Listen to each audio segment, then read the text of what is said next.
ऐसा कहते हैं कि अगर आपको अपने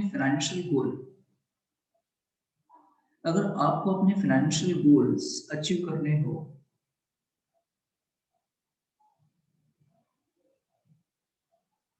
तो आपको इसके अंदर 3 चीज़ें काम आ सकती है, 3 टूल्स काम आ सकते हैं आपको।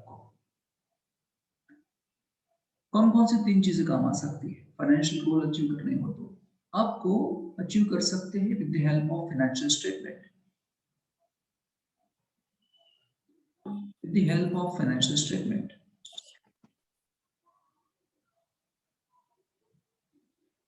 आपको अंडरस्टैंडिंग होनी चाहिए फाइनेंशियल प्लान की। फाइनेंशियल गोल अचीव करने के लिए फाइनेंशियल स्टेटमेंट की अंडरस्टैंडिंग होनी चाहिए। फाइनेंशियल प्लान्स आपको पता होने चाहिए एंड आपको अंडरस्टैंडिंग होनी चाहिए बजट के लिए। बजट क्या होता है, किस लिए बनाते हैं, एडवांटेज क्या है, एक्सेट्रा, है ना? अगर इन 3 चीज़ों की आपको अंडरस्टैंडिंग है, तो आप फाइनेंशियल गोल इजीली अचीव कर सकते हैं। आपके जो भी फाइनेंशियल गोल्स होते हैं, है ना? वो आप इजीली अचीव कर सकते हैं। अब इसके अंदर सर फाइनेंशियल स्टेटमेंट क्या है? फाइनेंशियल स्टेटमेंट क्या है? फाइनेंशियल प्लान्स क्या होते हैं? बजट क्या होते हैं? वो समझना पड़ेगा। चलिए पहले पहले समझते हैं फाइनेंशियल प्लान्स क्या होते हैं। हम्म? तो फाइनेंशियल प्लान्स,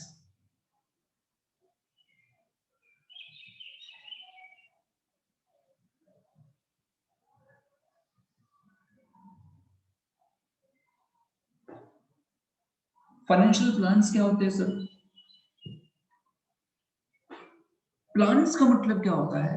प्लान्स का मतलब क्या होता है? Planning means to decide in advance, कुछ भी एडवांस में डिसाइड करना।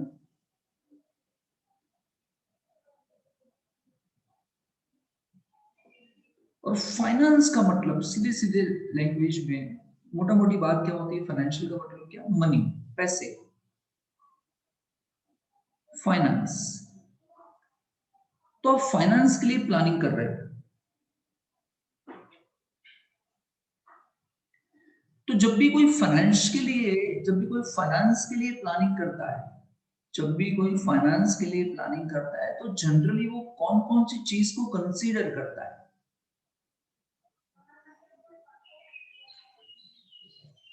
जब भी कोई फाइनेंशियल प्लान करता है, आप फाइनेंशियल प्लान करोगे, आपके पेरेंट्स फाइनेंशियल प्लान करेंगे, तो कौन कौन सी चीजों को वो कंसीडर करता है ना? तो चीजें आपको समझनी होगी। अगर आप ये चीज समझ पाएंगे, तो आप पर्सनल फाइनेंस अच्छी तरीके से मैनेज कर पाओगे, इन्वेस्टमेंट प्रॉपर तरीके से कर पाओगे। लेकिन आपको पता तो होना चाहिए कि आपके फाइनेंशियल गोल्स क्या है, आपकी फाइनेंशियल प्लानिंग्स क्या है। जैसे कि मैं सोचता हूँ, मेरे फाइनेंशियल प्लानिंग क्या है कि मैं सोचता हूँ कि भाई मुझे कुछ रिटायरमेंट पे मुझे कुछ मिलना चाहिए। जब रिटायरमेंट की एज होगी, तो मेरे पास कुछ अच्छा खासा फंड होना चाहिए। तो जब भी कोई फाइनेंशियल प्लानिंग करता है, तो वो रिटायरमेंट प्लानिंग भी करता है।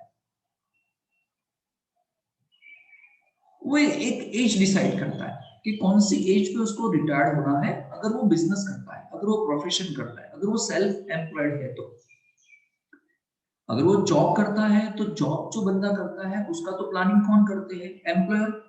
If you are doing a job, your total planning is done by the employer. आपको रिटायरमेंट पे ग्रेच्युटी कितना मिलेगा, प्रोविडेंट फंड कितना मिलेगा, ये प्लानिंग करके रखा होगा employer. But if you are not doing a job, you are self employed, तो आपको अपना फाइनेंशियल प्लान खुद करना पड़ेगा। और इसके अंदर आपको सोचना पड़ेगा कि रिटायरमेंट में मेरा क्या होगा। तो रिटायरमेंट का प्लानिंग करना पड़ता है। वो सोचता है कि पूरा का पूरा मुझे इंश्योरेंस कवरेज होना चाहिए।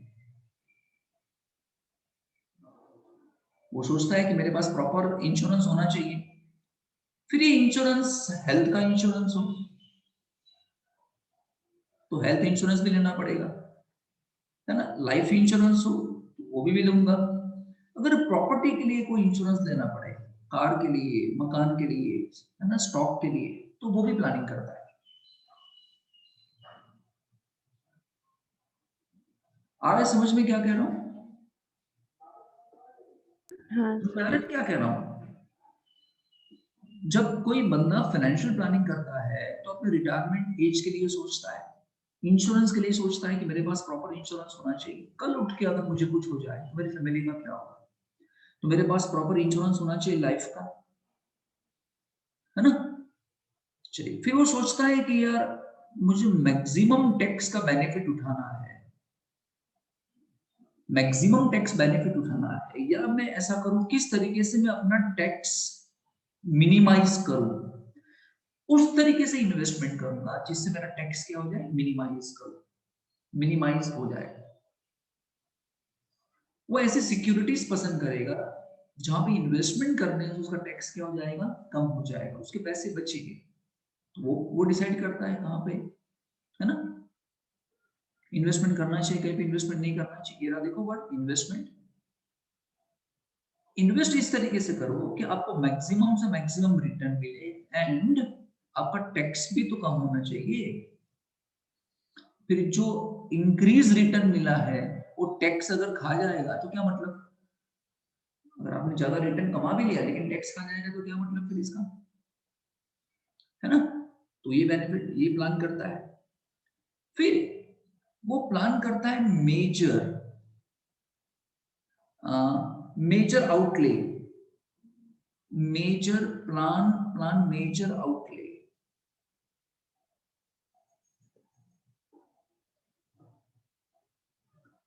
सर इसका मतलब क्या है ना, इसका मतलब क्या होता है सर, अरे वो प्लान करता है मेजर आउटले, आउटले का मतलब क्या होता है, एक्सपेंडिचर, एक्सपेंसेस, एक्सपेंडिचर। तो प्लान करता है कि यार मुझे प्लान करना है कि मुझे एक प्रॉपर्टी में इन्वेस्टमेंट करना है,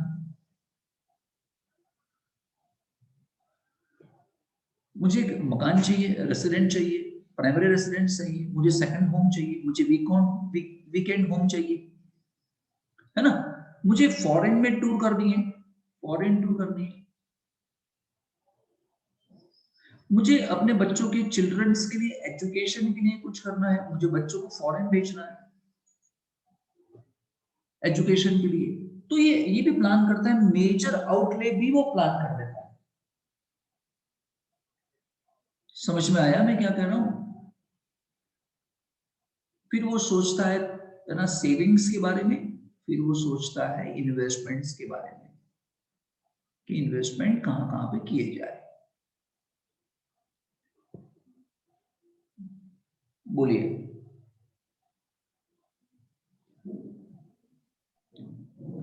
क्लियर हो रहा है मैं क्या कह रहा हूं। अगर आपको अपने फाइनेंशियल गोल अचीव करने हैं तो इन तीन चीजों के बारे में आपको क्लैरिटी होनी चाहिए, फाइनेंशियल स्टेटमेंट्स के बारे में क्लैरिटी होनी चाहिए, अंडरस्टैंडिंग होनी चाहिए, आपको पता होना चाहिए कि फाइनेंशियल प्लान्स क्या होते हैं, आपकी फाइनेंशियल प्लान्स क्या है खुद के, एंड आपको पता होना चाहिए बजट के क्या बेनिफिट्स है। उसके अंदर फाइनेंशियल प्लान्स क्या होते हैं, फाइनेंशियल प्लान्स का मतलब क्या, आप अपने फाइनेंस को प्लान करते हो, आप अपने आने वाले पैसे को प्लान करते हो, आप अपनी करंट इनकम को इस तरीके से प्लान करते हो कि आपको फ्यूचर में बेनिफिट मिले। हम कितना सेविंग्स करेंगे, उसमें से कितना सेविंग मोबिलाइज्ड होगा इन्वेस्टमेंट के अंदर, टर्न होगा इन्वेस्टमेंट के अंदर, रिटायरमेंट पे कितने पैसे मिलेंगे, इंश्योरेंस कवरेज कितना होना चाहिए, टैक्स बेनिफिट मुझे किस तरह से मिलना चाहिए, etcetera etcetera. Done.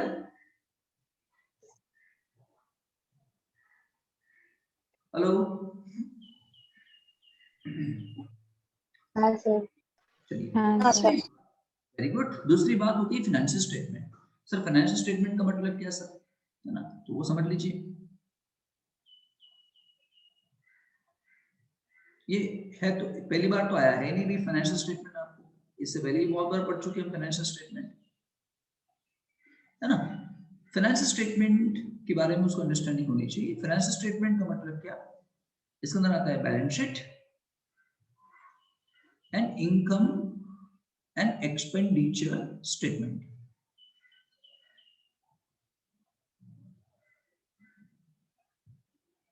Balance sheet क्या दिखाता है, बैलेंस शीट आपको दिखाता है फाइनेंशियल पोजीशन,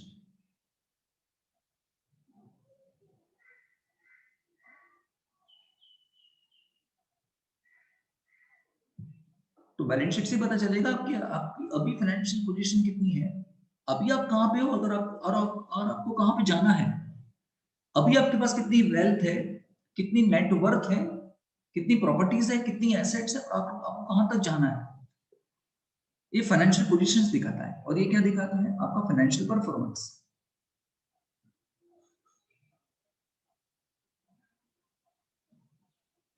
ये दिखाएगा फाइनेंशियल पोजीशन, ये दिखाएगा फाइनेंशियल परफॉर्मेंस। ये जो फाइनेंशियल पोजीशंस दिखाता है ना, at a particular point of time दिखाता है।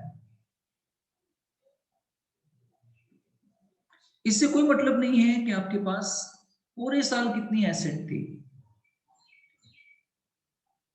Balance sheet shows financial position at a particular point of time. इसका मतलब क्या? हम बैलेंस शीट में लिखते हैं कि बैलेंस शीट एज ऑन 31 मार्च, ऐसा नहीं लिखते। 2020 ऐसा लिखते हैं कि नहीं?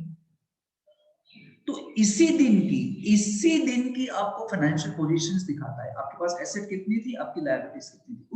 उसी दिन शाम को 6 बजे जब आपने अपना बिजनेस बंद किया, आपने अपना दुकान बंद की, तब का दिखाता है ना? जिसके अंदर क्या होता है, बैलेंस शीट में क्या होता है, एसेट इज इक्वल टू क्या होती है, liabilities. Asset is equal to liabilities, या मैं ऐसा कहूं कि asset is equal to net worth plus total liabilities.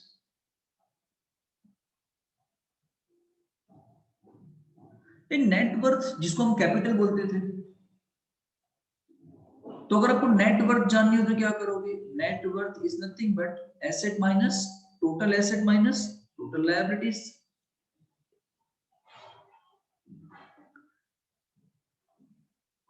तुम्हें कोई पूछे कि नेट वर्थ कैसे मिलती है, तो ये लिख दोगे net worth is equal to total asset minus total liabilities. चलिए, ये क्या दिखाता है? Financial performance. और ये कैसे पता चलता है? आपकी जो भी टोटल इनकम्स थी, जो भी टोटल इनकम्स है, यहां लिखो, उसमें से लेस क्या कर दोगे? आपकी जो भी टोटल एक्सपेंसेस थे, यहां लिख दो। ये दिखाएगा आपका प्रॉफिट या सरप्लस। हम यहां बोलेंगे सरप्लस। बोलिए।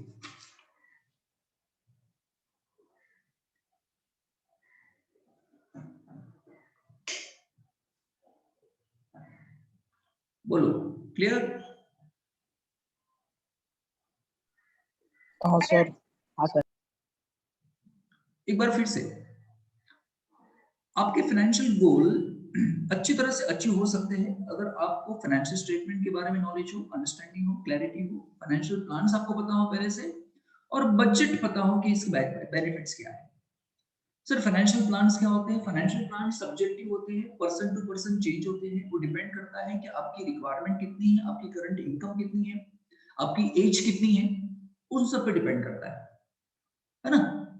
फाइनेंशियल प्लान जनरली लोगों की फाइनेंशियल प्लान के अंदर ये होता है, एक इंडिविजुअल की फाइनेंशियल प्लान के अंदर ये होता है कि उसको सेविंग कितनी करनी है ना, कितना इन्वेस्टमेंट करना है, रिटायरमेंट एज के लिए फंड कहां से आएगा, इंश्योरेंस कवरेज प्रॉपर लूंगा मैं, टैक्स बेनिफिट लूंगा मैं, एंड मेजर जो मुझे आउटले फ्यूचर में करना है, एक्सपेंस करने हैं, उसके लिए फाइनेंशियल प्लान करता है। तो ये फाइनेंशियल प्लान हो गया। फिर फाइनेंशियल स्टेटमेंट के बारे में पता होना चाहिए, जिसमें कुछ नहीं, एसेट्स एंड लायबिलिटीज होती है ना। एंड लास्ट में क्या होता है? बजट। बजट का मतलब क्या होता है आपको पहले से ही पता ही है ना। बजट का मतलब क्या, ये लिख दो। बजट का मतलब क्या? आपके जो भी प्रोजेक्टेड इनकम्स एंड एक्सपेंसेस होते हैं, होने वाली इनकम और होने वाले एक्सपेंसेस को हम क्या बोलते हैं? बजट।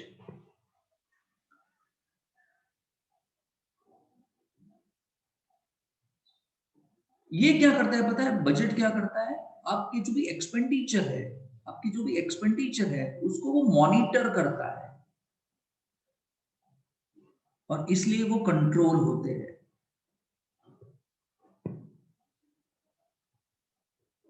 बजट आपको किस में हेल्प करता है? आपको ये बार बार बताता है कि भाई तुम्हें कुछ हद से ज्यादा एक्सपेंडिचर नहीं करने हैं। क्या कर रहा है?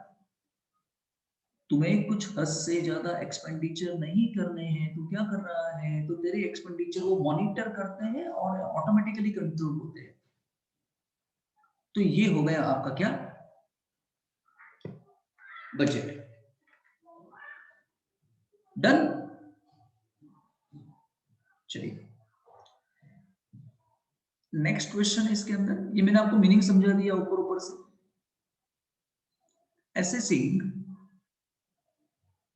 your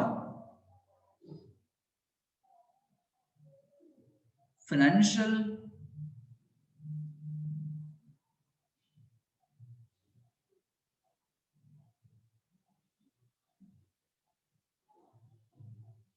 assessing your financial situation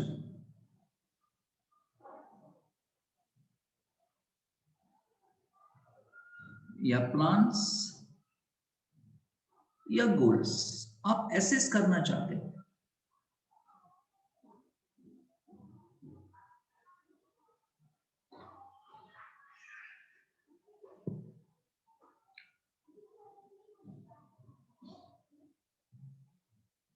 okay क्या है क्वेश्चन हमारा? assessing your financial situation। assess करना मतलब क्या करना? But means to check out करना, एग्जामिन करना, मालूम करना, मालूमात करना। किसके बारे में मालूमात करना? आपकी फाइनेंशियल स्टेटमेंट, फाइनेंशियल सिचुएशंस क्या है, आपकी करंट फाइनेंशियल सिचुएशंस क्या है, यानी आपकी करंट फाइनेंशियल सिचुएशन है ना, साउंड है कि नहीं साउंड है, आप फाइनेंशियली स्ट्रांग हो कि नहीं हो, आपकी फाइनेंशियल प्लान आप एसेस करना चाहते हो, फाइनेंशियल गोल को अचीव करना एसेस करना चाहते हो, एसेस करना चाहते हो, चेक करना चाहते हो। समझ रहे हो? अब ये एसेस करने के लिए, ये चेक करने के लिए, आपकी फाइनेंशियल सिचुएशंस को एसेस करने के लिए, है ना, to assess your financial situations,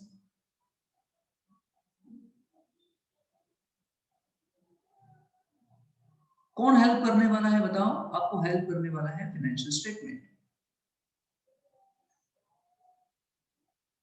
अब भी आपके पास कितनी एसेट्स है, अब भी आपकी कितनी लायबिलिटी है, ये आपको जाननी है। तो ये कौन मदद करेगा आपको? Financial statement. फाइनेंशियल स्टेटमेंट में होता क्या है? एक होता है इनकम एंड एक्सपेंडिचर स्टेटमेंट, जो मैंने पीछे लिखा था। अकाउंट नहीं बोलेंगे, स्टेटमेंट बोलेंगे। और एक होता है बैलेंस शीट।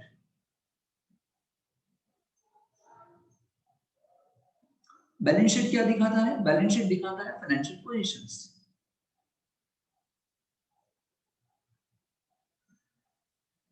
फाइनेंशियल पोजीशंस का मतलब क्या होता है कि आपकी एसेट्स कितनी है लायबिलिटी की कंपेयर में, है ना?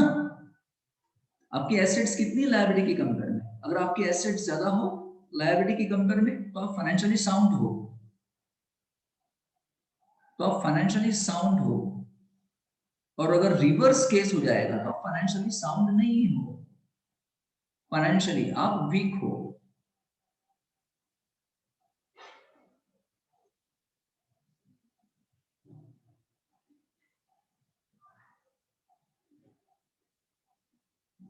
ठीक है? इससे क्या मालूम चलता है? इससे ये मालूम चलता है कि how much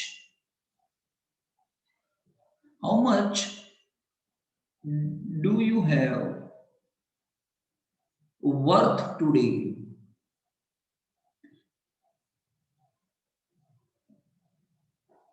how much your worth today, how much your worth today, ऐसा कहते हैं। इसे ही मालूम चलता है। और ये वर्थ कैसे पता चलता है कि आपकी वर्थ कितनी है? कैसे पता चलता है? इसके लिए आपको एसेट्स एंड लायबिलिटीज को पहचानना पड़ेगा।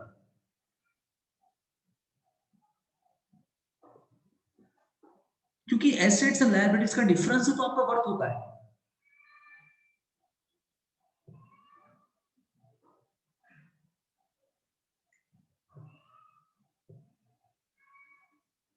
एसेट्स और लायबिलिटीज का डिफरेंस ही तो आपका वर्थ होता है। तो एसेट कौन कौन सी होती है ये देखना है हमको, एंड लायबिलिटीज कौन कौन सी होती है ये समझना है हमको इसके अंदर।